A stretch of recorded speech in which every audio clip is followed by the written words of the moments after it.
silakan duduk. Shalom. Saudaraku, bulan ini kan bagaimana bertahan dalam iman ya. Untuk dua minggu lalu, minggu pertama saya ajak Anda untuk bahas mengenai hambatan-hambatan iman. Di antaranya adalah jangan jadikan kami terlalu kaya, juga jangan terlalu miskin, karena itu akan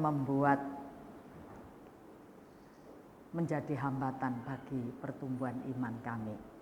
Nah, hari ini saya tidak mengajak Anda untuk memperhatikan hambatannya, tapi bagaimana supaya iman kita ini bisa bertahan. Bahkan bertumbuh, bukan hanya bertahan dan bertumbuh.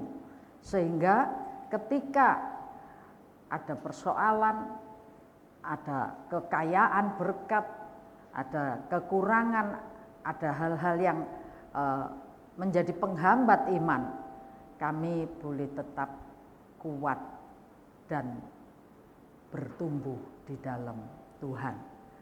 Saudaraku, orang sekarang, para dokter itu kalau Anda dengar lebih mudah menjaga kesehatan daripada mengobatinya. Kalau sudah kadung sakit, diobati angel gitu saudaraku ya, dan lebih mahal lagi. Itu sebabnya daripada sakit lebih baik minum atau makan makanan sehat, supaya ketika wabah atau penyakit itu datang boleh tetap sehat. Ya, ada beberapa teman saya yang ya, jual makanan kesehatan lah, obat-obat gitu ya, vitamin. Dia bilang ojo lihatin aku ini tiap hari minum ini, semua musim flu, aku tidak kena flu gitu saudaraku ya. Nah, itu promosinya dunia. Anda percaya kalau Anda menyehatkan rohani Anda, kalau ada serangan, ada tantangan, ada persoalan, ada berkat, itu tidak menghambat pertumbuhan Anda. Tidak menjadikan Anda sakit rohani. Tapi justru itu jadi tambahan vitamin untuk berlatih jadi lebih sehat dan lebih kuat. Kita akan belajar dan memperhatikan bagaimana bisa bertahan, bahkan lebih daripada bertahan, bertumbuh, bukan cuma diri sendiri, tapi sampai generasi-generasi di bawah kita, semuanya itu jadi kuat dalam iman, terus bertumbuh dan tambah memuliakan Tuhan. Amin. Ingin anak, cucu, mantu, semuanya saudaraku ya, jadi sukacita dalam Tuhan. Nah, kita mesti belajar ya. Yuk. Kolose 2 ayat yang ke-7 ya. Kolose 2 ayat yang ke-7 kita akan baca itu ya. Kolose 2 ayat yang ke-7. Hendaklah kamu berakar di dalam Dia dan dibangun di atas Dia. Hendaklah kamu bertambah teguh dalam iman yang telah diajarkan kepadamu, dan hendaklah hatimu melimpah dengan syukur. Ya, hendaklah kamu berakar, ya, berakar, lalu dibangun di atas Dia dan bertambah teguh di dalam iman. Dan lalu lanjutannya adalah hidup dengan penuh ucapan syukur. Jadi ada tiga poin ya, adalah apa? Berakar, tapi berakar tok. Kalau enggak terus ada ada pertumbuhannya, dibangun di atas akar itu ada tumbuh terus, ya enggak ada gunanya, akarnya tok ngerong gitu saudara ya. Itu jadi apa? Telo rambak, itu cuma ngakar aja, tapi enggak tinggi-tinggi gitu. Akhirnya akarnya yang dijebol dimakan. Padahal kalau yang lain ada buahnya bertumbuh, lalu ada buah, dan buahnya dinikmati bisa bertumbuh terus. Kalau cuma ngakar tok, ya cuma untuk sekali. Setelah telo dijebol, bisa keluar buahnya lagi. Wong akarnya jabut oyot, sudah tidak bisa. Itu sebabnya di sini berakar, lalu tumbuh dan tambah teguh, lalu penuh dengan ucapan syukur. Jadi bicara soal berakar, itu bicara soal punya dasar yang kokoh. Punya dasar yang kokoh. Apa dasarnya ya? Pengenalan akan Yesus. Pengertian akan keselamatan.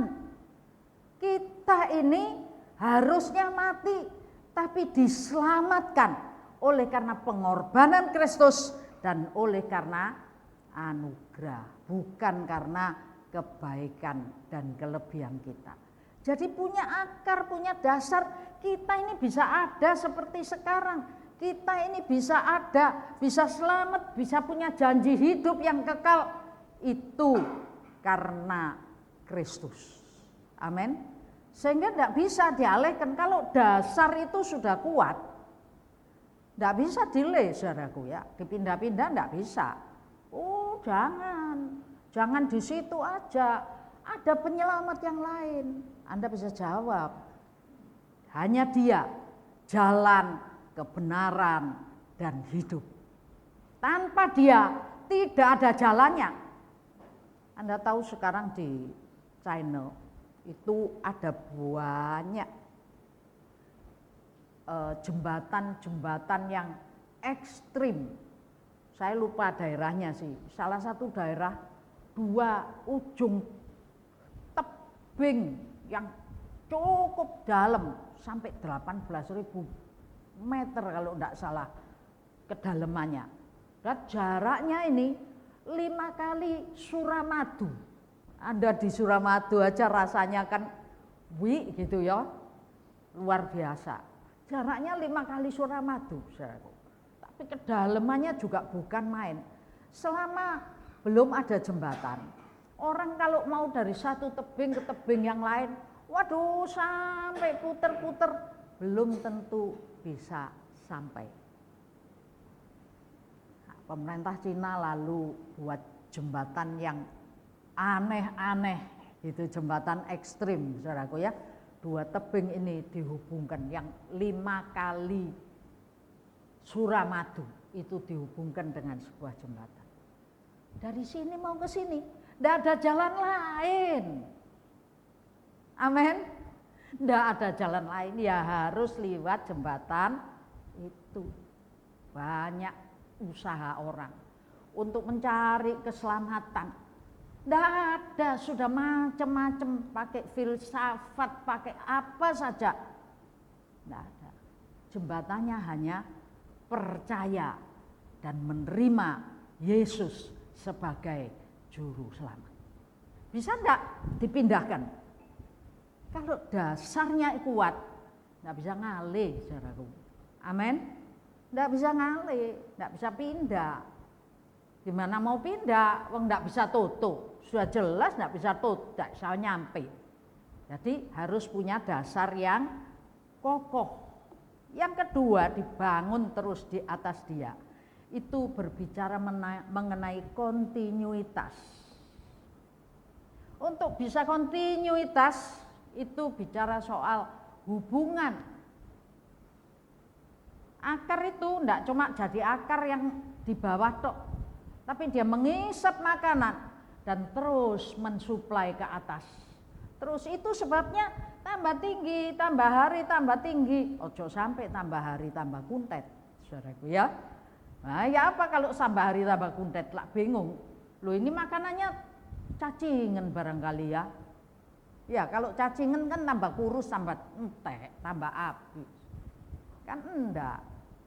Jadi harus dibangun di atas dia untuk bisa bangun tumbuh gini. Nah, itu bicara soal kontinuitas hubungan.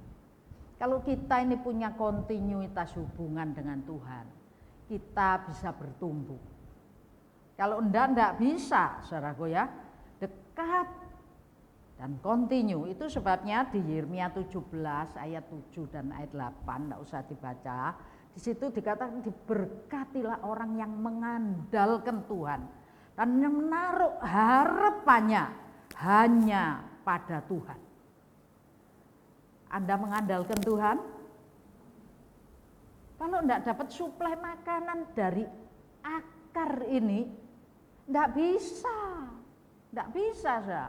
Orang yang mengandalkan Tuhan diberkati. Dan ayat yang ke-8, seperti pohon ditanam di tepi air yang menambatkan akarnya ke tepi batang air. Jadi akar itu terus punya kontak. Suplainya enggak habis-habis karena dekat batang air gitu ya. Dan tidak mengalami datangnya musim panas terik. Sebetulnya panas terik dialami enggak? Semua ngalami. Tapi karena dia ada di tepi batang air dan akarnya sampai ke batang air, saudaraku, maka biarpun musim panas, musim kering, tetap ada hubungan. Anda punya hubungan terus sama Tuhan? Lagi repot Tuhan, sembahyang nanti dulu lah, malam-malam aja kalau sudah mau tidur. Pada saat mau tidur, baru gini, langsung bablas sampai isu sudah gininya. Kontak Anda dengan Tuhan, kalau tidak kontinu, bahaya. Amin. Bahaya. Orang yang punya kontak terus tidak ngalami masa panas karena suplai itu terus ada hubungan, terus ada bisik-bisik, ada omongan, ada peringatan, ada nasihat, ada perkataan-perkataan yang kita perlukan, petunjuk. Itu selalu ada kalau Anda dekat dengan Tuhan. Amin.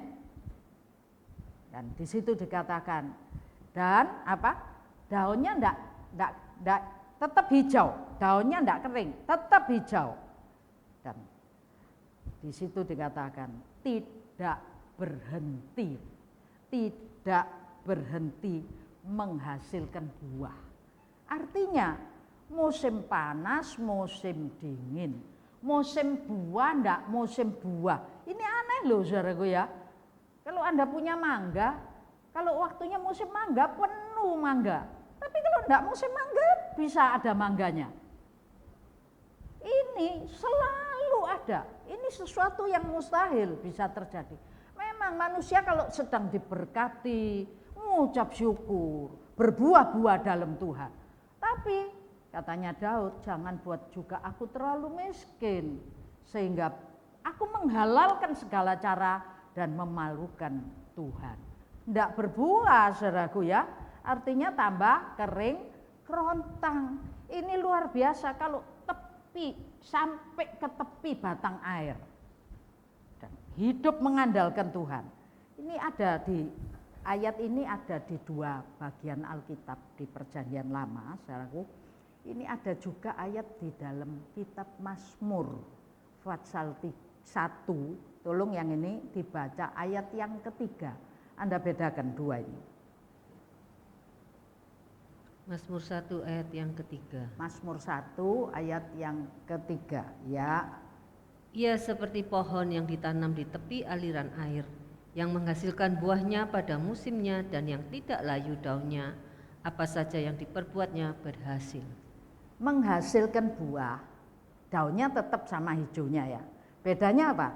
Menghasilkan buah pada, ayo dibaca, menghasilkan buah pada musimnya. Lek enggak musim hasil buah enggak?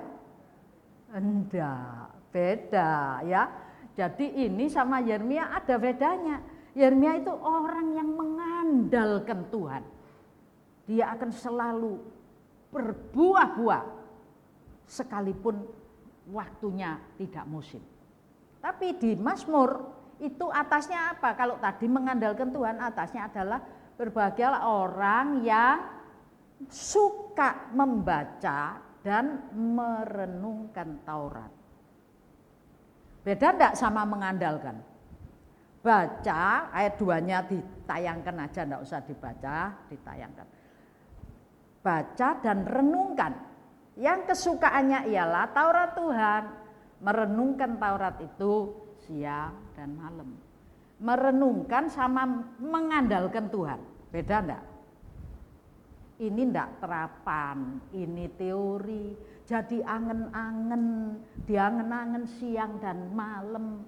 Siang enggak kerja, malam enggak tidur, cuma angen-angen, saudaraku ya. Orang yang jatuh cinta kan gitu, angen-angen tok. Tapi mari angen-angen enggak diparani, tipe orang. Kalau sudah diambil orang, lo gitu, kecewa. Yang ini mengandalkan Tuhan.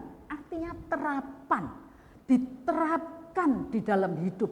Firman yang direnungkan siang malam itu dipergunakan sebagai fondasi dasar pola hidup untuk diterapkan dalam hidup sehari-hari. Jadi kalau Anda bisa menjadi orang yang mengandalkan Tuhan, maka buahnya tidak pernah berhenti walaupun tidak musim. Amin. Amin. Ya. Saya akan masuk ke tentang memelihara iman. Itu bukan hanya membaca firman, bukan hanya merenungkan firman, bukan hanya mengenal Tuhan, tapi secara terapan, praktek. Zaman saya dulu sekolah-sekolah enggak ada yang punya lab ya. Jadi H2O masih ingat semua, sampai tua-tua ya ingat H2O wong sependino diombe. Ya kan? Itu adalah H tambah O2 karena valensinya enggak ngerti Saudara. Ya sampai sekarang hafal tapi enggak ngerti. Tapi sekarang ini banyak lab. Sekolah-sekolah punya lab. Sehingga H2O itu ini loh, gini loh, HCl itu gini loh, gitu saudaraku ya. Jadi tahu HCl itu air keras, nanti lek kena tangan melonyo, gitu. Dulu enggak ngerti, ya toh, karena tidak pernah praktek. Perlu enggak praktikum? Anda sudah jadi orang yang praktek enggak dalam membaca dan merenungkan Tuhan, firman Tuhan. Pengenalan Anda akan Tuhan sudah dipraktekkan belum? Ayo kita lihat contoh yang jelek dulu nanti yang baik ya. Contoh yang kurang bagus. Anda tahu Musa? Tahu enggak? Semua kenal Musa. Siapa Musa? Musa itu orang besar. Betul? Orangnya bukan besar, tapi orang yang punya karya besar sekali. Apa yang sudah dikerjakan Musa? Mulai dari lahir sudah jadi orang besar Musa itu, saudaraku ya. Semua bayi dibunuh, jadi sudah dikejar dari lahir itu. Semua bayi dibunuh, dia disembunyikan ibunya sampai 3 bulan. Singitan. Setelah itu ditemukan, dibuang ke air, ditemukan putri Fir'aun. Diambil, diangkat jadi anak. Jadi siapa Musa? Pangeran Mesir. Dididik luar biasa di Mesir. Setelah itu jadi pangeran Mesir, dia di sejarahnya Mesir, saudaraku, ada tertulis beberapa kali Musa itu menjadi panglima perangnya Mesir. dan memenangkan Ethiopia. Memenangkan juga beberapa tempat. Mungkin di Al-Qur'an juga ditulis itu ya, mungkin. Nah, saudara, ada sejarah yang menuliskan seperti itu. Jadi Musa ini luar biasa. Di Mesir itu bukan cuma pangeran biasa, tapi pangeran yang punya prestasi jempolan.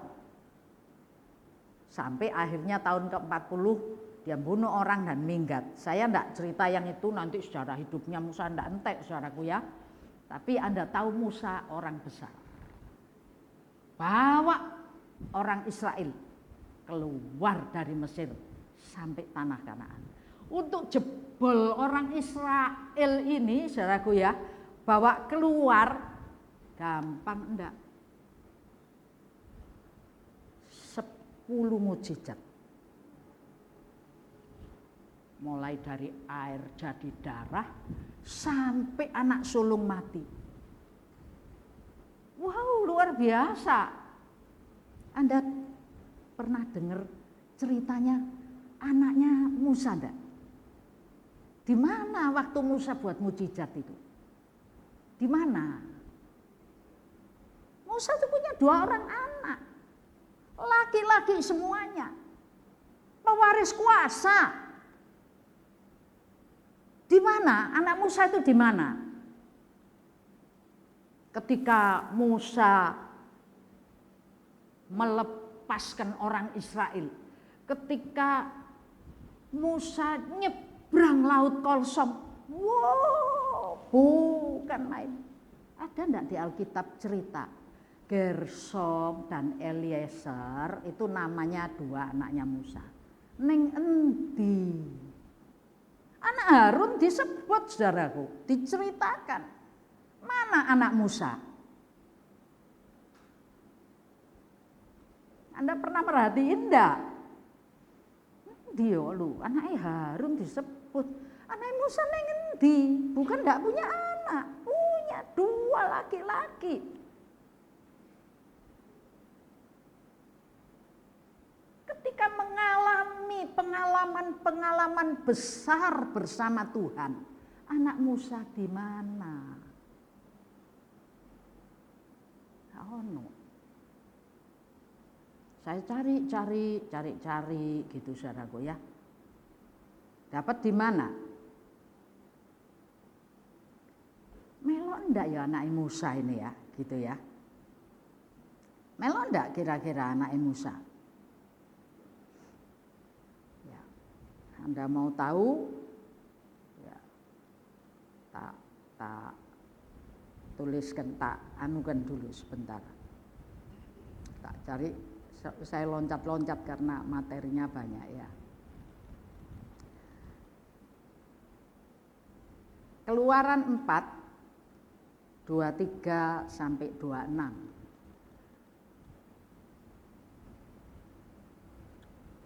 Keluaran 4 ayat 23 sampai dengan 26. Sebab itu aku berfirman kepadamu, biarkanlah anakku itu pergi supaya ia beribadah kepadaku. Tetapi jika engkau menolak membiarkannya pergi, maka aku akan membunuh anakmu yang sulung.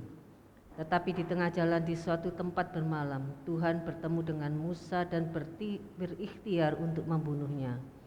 Lalu Sipora mengambil pisau batu, dipotongnya kulit khatan anaknya, kemudian disentuhnya dengan kulit itu kaki Musa sambil berkata, sesungguhnya engkau pengantin darah bagiku. Ya, cukup. Anda bisa tahu dari ayat ini, melok enggak anak Musa? Ikut bersama dengan Sipora. Itu sebabnya Sipora bisa sunat, saudaraku. Bukan hari yang ke-8 itu sudah anak-anak Musa, di hari yang ke-8 tidak disunat karena ya ada banyak hal, itu ini bisa dibahas sendiri. Musa tidak tahu kelupaan, anak yang bungsu saudaraku tentunya, yang sulung sudah, yang bungsu tidak tahu kelupaan, atau karena tekanan mertua yang punya kuasa sebagai imam Midian. Kan lupa hidup pola Yahudi, lupa bahwa ada janji antara Allah dengan ini, atau Karena tekanan dia tidak berani berbuat. Yang jelas dia tidak melakukan anaknya seperti orang Yahudi. Tidak disunat. Sampai pada perjalanan, ini kan saya sengaja bawa ayat 23. Itu kan Tuhan bilang, oh nanti orang Mesir itu harus gini, kalau enggak mau anak sulungnya tak apa. Berarti kan sudah di perjalanan. Tuhan berikhtiar bunuh Musa. Kamu ya opo iso mimpin kalau rumahmu sendiri, anakmu sendiri ndak bisa dibawa jadi sesuai aturan Tuhan. Jadi Tuhan berikhtiar bunuh. Untung Sipora itu cepat saudaraku ya, tapi saya enggak bahas yang ini, saya cuma ingin menunjukkan bahwa Sipora anak 2 awalnya diajak,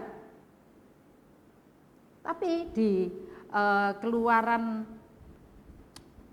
pasal 18 ya, ayat yang ketiga dan keempat, enggak usah dibaca wis gak nutut nanti. Ayat 3 dan ayat 4 itu Anda pasti pernah dengar. Kalau ini belum tentu ingat Anda. Kalau Keluaran 14 ayat 3 dan 4 enggak apa-apa ditayangkan di sini, jadi yang mau lihat bisa. Anda tahu Yitro mertuanya datang kepada Musa dengan membawa siapa? Istri dan anak-anaknya. Istri dan anak-anaknya. Itu Keluaran 18 ya, Keluaran 18 dari ayat 3, 4 dan istri dan anak-anaknya dibawa.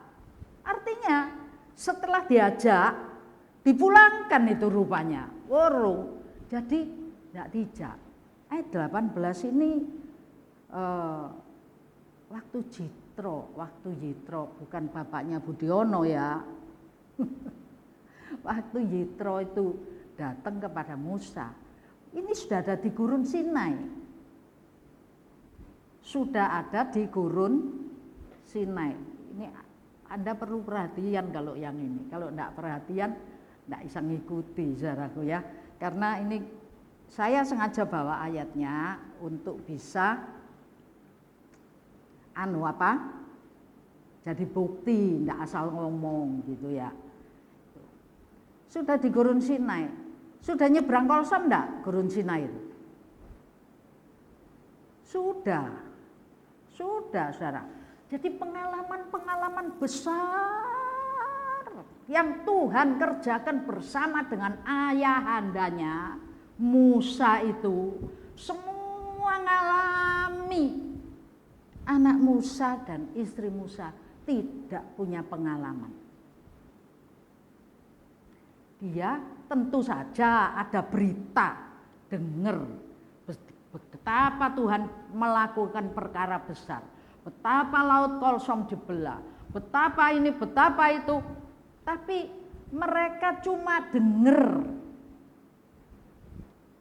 Mereka tidak mengalami. Mengapa Salomo dan Daud beda? Daud setia sampai akhir. Salomo ndelereng, ewes-ewes.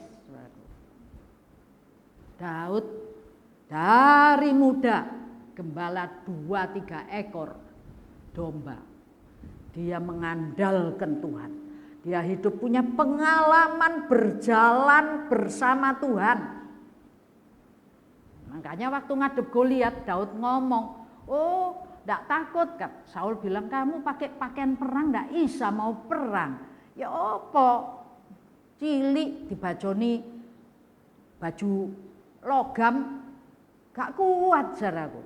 Jadi blejetan madep Goliat. Apes itu musuhnya. Tapi Daud bilang, beruang, singa itu tak kalahkan semua. Artinya waktu menggembalakan, dia punya pengalaman hidup bersama dengan Tuhan. Bagaimana ketika ada bahaya besar, Tuhan membela. Bagaimana ketika dia mengalami kekurangan, Tuhan mencukupkan. Ada banyak pengalaman. Itu sebabnya sampai masa tua Daud itu berakar, bertumbuh dan bertambah teguh. Imannya tidak tergoyahkan. Amin. Tidak goyah.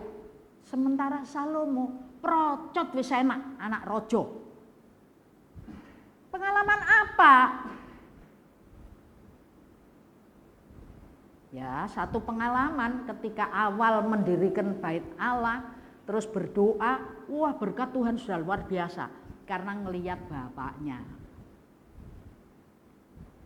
Salomo tengah jalan klewes. Ya toh? Nah, ini Musa, anak-anaknya di mana? Ndak ono.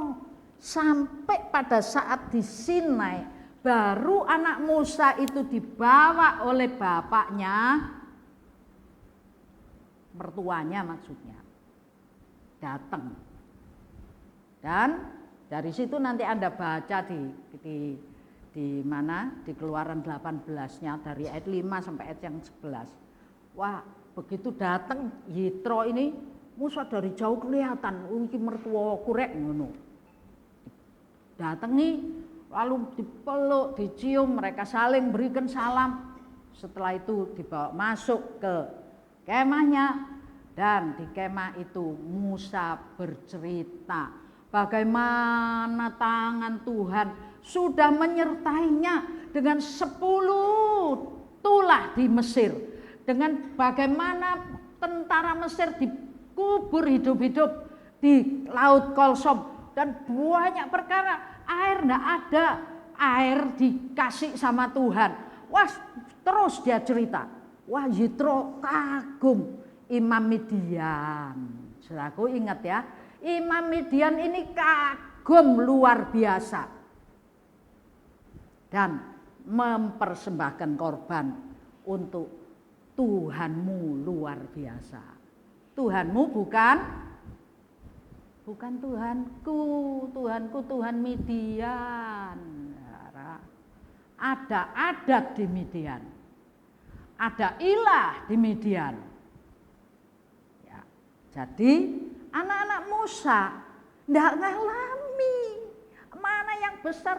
Ya, kita tidak bicara soal kok Musa gak ngejak gini, itu ada banyak anunya. Saya cuma mau nunjukkan kepada Anda dulu, itu kapan-kapan kita kalau mau bahas oke gitu ya. Tapi saya cuma mau nunjukkan kalau anak-anak Musa ini tidak ngalami opo-opo. Bagaimana Tuhan menurunkan Taurat, bagaimana Musa naik ke atas bukit dan turun mana? Di atas bukit sama siapa Musa ini? Yosua. Itu sebabnya suksesinya ke siapa? Yosua. Musa naik. Ndak ono anak situ pun yang melok, yang tahu aja ndak. Turun, mukanya bersinar-sinar, orang sampai takut semua. Anaknya kata ndak? Anaknya ketemu Musa di Sinai itu. Oh, bapakku dulu penggembala domba. Bapakku itu dulu ngasih minum domba-domba. Kan jadi penggembala 40 tahun ada di Midian. Jadi ketika ketemu, dia juga tidak surprise. Bagaimana? Pengenalannya sudah ada jarak. Orang tua dan anak yang jaraknya cukup jauh. Anak ini dididik siapa? Yitro, Gersom, dan Eliezer. Besar dalam bimbingan Imam Midian. Itu sebabnya kalau Anda perhatikan lagi, lihat anaknya Harun, Alkitab ini nggak mungkin beda coro, saudaraku ya, maksudnya membeda-bedakan, enggak. Apalagi bapaknya dipakai luar biasa, Daud dipakai, Salomo dapat cipratan berkat bukan main, betul. Oh, anak Daud sampai generasi keberapa? Oleh karena Daud. Kemarin Yoel di minggu lalu ya, di Kemis ngasih renungan siapa? Amasya. Yoram. Yoram ini harusnya dientekno. Tapi oleh karena janjiku dengan Daud, Yoram ini tidak dihabiskan. Ditunggu sampai anaknya gede supaya keturunan Daud Tuhan janji untuk jadi raja di Yerusalem terlaksana. Luar biasa berkatnya, berkat anak cucu buyut wis dari Daud sampai ke Yoram itu berapa generasi saudara. Luar biasa, bahkan sampai sekarang pun Yerusalem orang Yahudi adalah bangsa pilihan. Yang Anda lihat orang lain perang, dodol mahkota, dodol sembarang. Biaya perang itu gede. Israel saben dino perang. Duit dari mana, saudara? Buktinya jalan terus, ya kan? Buktinya jalan terus. Jadi Alkitab itu kalau sudah nulis karena Daud, lah ini Musa ini kan karena Musa. Tapi anak-anaknya itu loh di mana, kayak apa gitu saudaraku ya. Saya bandingkan anak-anak siapa? Anak-anak Harun, dibaca yang ini, Tawarikh 1 Tawarikh 23 ayat 13. 1 Tawarikh 23 ayat yang ke-13. Anak-anak Amran ialah Harun dan Musa. Harun ditunjuk untuk mengurus apa yang maha kudus, dia dan keturunannya sampai selama-lamanya Ya. untuk membakar korban di hadapan Tuhan, untuk melayani dia dan untuk memberi berkat demi namanya sampai selama-lamanya. Luar biasa kan? Anak Harun. Anak Musa. Kalau Anda lihat yang di Keluaran itu ada Gersom. Itu bukan Gersom anaknya Musa, itu Gersom anak Lewi, suku Gersom. Jadi tidak disebut sama sekali, lalu muncul di kitab Hakim-Hakim. Anak Gersom, anak Musa. Namanya Yonatan. Imam di Hakim-Hakim namanya Yonatan. Anak Gersom, anak Musa. Yang tadi saya ajak Anda baca tentang anak-anak Harun. Itu sudah generasinya Daud. Saudaraku ya, di 1 Tawarikh itu Daud pada saat tua, dia enggak tego iki Salomo iso noto enggak gitu ya. Jadi pada saat masa tuanya ditoto semua suku Lewi dikasih bagian dan suku Harun, sukunya anaknya Harun. Gersom terima sendiri, Gersom suku anaknya Harun, bukan Gersomnya Musa. Itu terima sendiri dan diantaranya dia memberikan lanjut keturunannya Harun sampai selama-lamanya untuk jadi pelayan di tempat kudus dengan posisi yang luar biasa. Daud menata posisi. Nah, terus Daud menata posisi enggak anaknya Musa, keturunannya Musa. Ditoto, saudara. Ditoto bukan enggak. Masih ada satu dari keturunannya Musa. Mau dibaca yang ini biar Anda tahu ya. 1 Tawarikh 23 ayat 14 dan 15. 14 ya. Anak-anak Musa abdi Allah itu digolongkan kepada suku Lewi. Anak-anak Musa ialah Gersom dan Eliezer. Anak ayat 17-nya. Anak Eliezer ialah Rehabia, seorang kepala. Eliezer tidak mempunyai anak-anak lain, tetapi anak-anak Rehabia luar biasa banyaknya. Ya, tidak disebut. Tapi satu masih dapat posisi. Ini siapa namanya? Anak Eliezer ialah Rehabia. Ya, dan seorang kepala. Kepala apa? Kepala pengawas keamanan rumah Allah. Kepala perbendaharaan rumah Allah. Kamu mau pinjem gitar misalnya, mau pinjem mic, itu kepalanya sebanding enggak dengan kebesarannya Musa? Sangat tidak sebanding. Bayangkan Harun aja anak-anaknya dapat posisi seperti itu. Ini anak Musa enggak ada, saudaraku ya. Ini ketika Daud jadi tua. Nah, saya ingin tunjukkan kepada Anda Yonatan anak Gersom, anak Musa itu ada di mana gitu ya. Mau lihat ya, mau lihat Hakim-Hakim 17.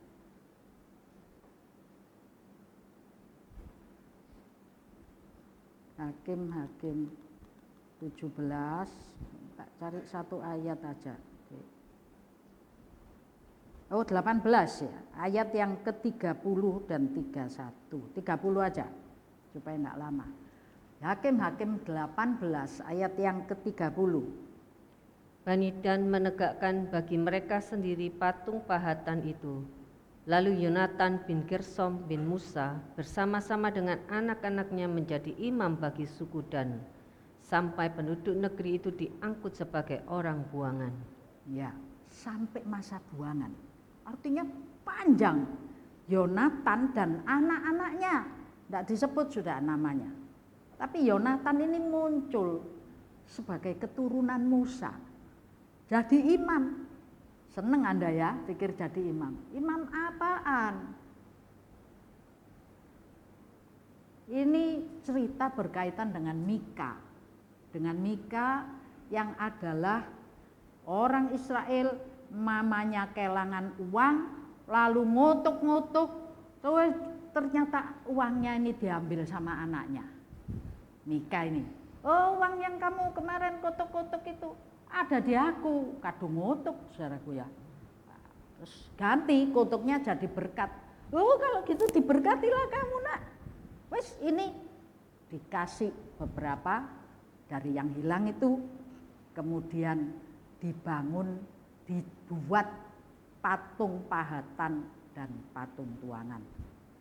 Mika punya patung pahatan, patung tuangan buatan tangan manusia. Lalu dia menguduskan anaknya jadi imam bagi patung pahatan, patung tuangan. Rumahnya ada ruangan dipakai jadi kuil. Datang yang namanya Yonatan ini, klewes datang. Nah, sampai ke rumah Mika, Mika tanya, oh kamu ini siapa? Aku Lewi dari Bethlehem. Loh kamu mau kemana? Aku mau cari tempat tinggal di mana aku diterima. Lalu ya tumbuh ketemu tutup, saudaraku ini butuh Lewi kan, anaknya kan bukan Lewi. Lalu ketemulah sama Lewi yang cari job. Hati-hati jangan jadi Lewi cari job ya. Sekarang ini Lewi-Lewi itu job-joban saudaraku ya. Gaji piro ndek kono? PKI piro? Piro? Gitu saudara ya. Itu Lewi pakai job. Lah ini akhirnya Lewi yang pakai job ini, cari job ini disambut sama Mika. Singkat cerita jadi imam di sana digaji. Setelah itu datang suku Dan. Wis gak tak dowokno nanti gak nutut yang baik gak ketemu. Datanglah suku Dan. Suku Dan datang untuk apa? Ya, ngerampok. Ya. Dibawa ini mau diambil. Imamnya itu diajak Yonatan, ayo melok aku aja. Ojo gitu. Kamu timbang jadi imam satu keluarga, mending imam dari satu suku, lebih gede kan naik pangkat. Wah, patungnya diringkesi, efote diringkesi, melok melayu. Kalau orang nyolong biasanya sembunyi-sembunyi. Ini sampai mikanya nguber, ini lebih banyak, rampok. Ya, ketok terang-terangan dibawa. Terus dia bawa patungnya Mika, dia bawa ikut orang dan di sana ada kenisa, ada kuil yang di mana patung Mika ini ditaruh dan dia jadi imam atas satu suku Dan sampai pada masa pembuangan, sampai bubuyar Israel. Ini Yonatan. Gimana? Menurut Anda gimana? Anak Musa, anak Harun. Karena tidak punya pengalaman. Dia tidak mungkin aja tidak merasa rikuh, saudaraku ya. Sekalipun ini patung. Karena di Midian juga gitu. Sudah biasa gitu. Nggak ngelihat kalau besarnya Tuhan itu koyo opo. Tidak punya pengalaman hidup berjalan bersama dengan Tuhan. Saya bandingkan saja yang berhasil. Harun termasuk berhasil. Yang gagal ya ada yang anaknya Harun yang mati dibunuh ya. Tapi Anda ingat berapa tahun, 6 tahun, 7 tahun lalu, tapi bisa dicari di YouTube sekitar Juni 21-an ya. Itu saya pernah bahas tentang Obed Edom dan anak-anaknya. Sampai generasi Amasya. Amasya itu setelah Yoram yang dibahas Yoel tadi. Bukan cuma Daud. Dia Obed Edom ini adalah tempat Daud menitipkan tabut. Lewi yang sudah minggat ke Kiryat Yerim, ketitipan tabut, lalu dia taubat dan dia memelihara tabut. 8 anaknya semua dipakai untuk menghormati Tuhan. Akhirnya apa yang terjadi ketika tabut itu dibawa kembali? Si Obed Edom ini dia punya pilihan untuk bisa tinggal di rumah, dikasih pesangon sama Daud gitu ya. Tapi dia pilih ikut ke Yerusalem. Dia tetap dan dikasih jabatan oleh Daud jadi penjaga pintu di mana tabut itu taruh. Akhirnya sampai keturunan sekian ya, kesekian zaman Amasya, semua anak-anak Obed Edom diberkati Tuhan luar biasa dan jadi orang-orang berhasil. Karena dia tahu, punya pengalaman bagaimana ketika dia mbalelo, bagaimana ketika dia bertobat. Obed Edom ini ceritanya adalah orang yang miskin. Lalu 3 bulan tabut itu ada di sana, dipelihara dengan baik. Berkat Tuhan luar biasa dalam kehidupan keluarganya, berhasil semua. Tuhan itu memperhatikan kehidupan keluarga, saudaraku. Kalau Anda bapak, di mana anak-anakmu? Kalau Anda ibu, di mana anak-anakmu? Hidupkah mereka sudah dalam berjalan bersama dengan Tuhan? Bukan cuma kesenangan dunia sana sini, pokoknya anakku tak seneng no, jaluk opo tak kei, bukan. Tapi dalam berjalan mengandalkan Tuhan di dalam hidup, itulah yang sangat menentukan keadaan anak-anak ini. Luar biasa saudaraku.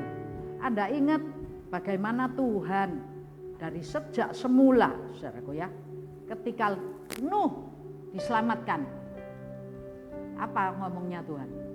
Kamu dan anak-anakmu masuk bahtera. Itu Nuh.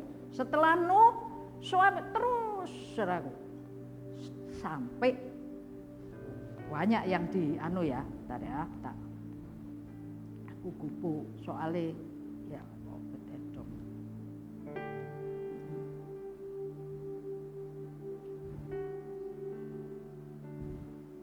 Oh, Ya, dari zaman Nuh, lalu Yakub. Yusuf itu ditaruh Mesir dulu untuk apa? Menyelamatkan supaya satu keluarga ada makanan. Itu di Kejadian 45 ayat 11. Lalu Sakeus. Ketika Sakeus dan bertobat, hari ini kamu dan seisi rumahmu, saudaraku. Lalu ya, bagaimana dengan jaminan Bani Musa? Itu tanda tanya besar ya. Ada ayatnya tapi aku tidak tapi Anda sudah jelas ceritanya. Dan satu penutup cerita, ketika zaman Elisa ada seorang janda nabi, suaminya meninggal, 2 Raja-Raja 4 ayat 3 sampai 7. Suaminya meninggal, lalu dia ditinggali utang banyak. Dia lari kepada abdi Allah dan minta ditulungi. Abdi Allah yang ngomong, aku ya ora duit padha ae gitu. Apa yang ada di rumahmu? Tidak ada, cuma botol kosong minyak sudah tidak ada. Cuma botol kosong aja. Kalau gitu minta kamu dan anak-anakmu, kamu karena bapaknya sudah ada, kamu dan anak-anakmu minta, anakmu suruh minta ke tetangga botol-botol kosong. Bejana kosong dibawa pulang. Lalu kamu dan anakmu masuk kamar. Tuang minyak itu. Sudah dituliskan ketika tuang, mamanya nuang, anaknya mindah botol, satunya lagi naruh botol kosong. Ini loh saudara, pengalaman bersama. Itu botol, ojo mbok culculno.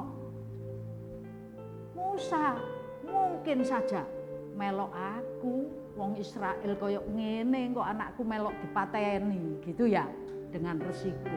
Mungkin juga biar aman ada dalam lindungan Yitro atau apa saja. Tapi dia lupa bahwa membawa anak-anak datang kepada Tuhan, mengajari untuk punya pengalaman hidup berjalan bersama dengan Tuhan. Itulah sebuah kasih karunia yang luar biasa. Dan dari pengalamannya itulah roh takut akan Tuhan. Dia akan jadi orang yang mengandalkan Tuhan.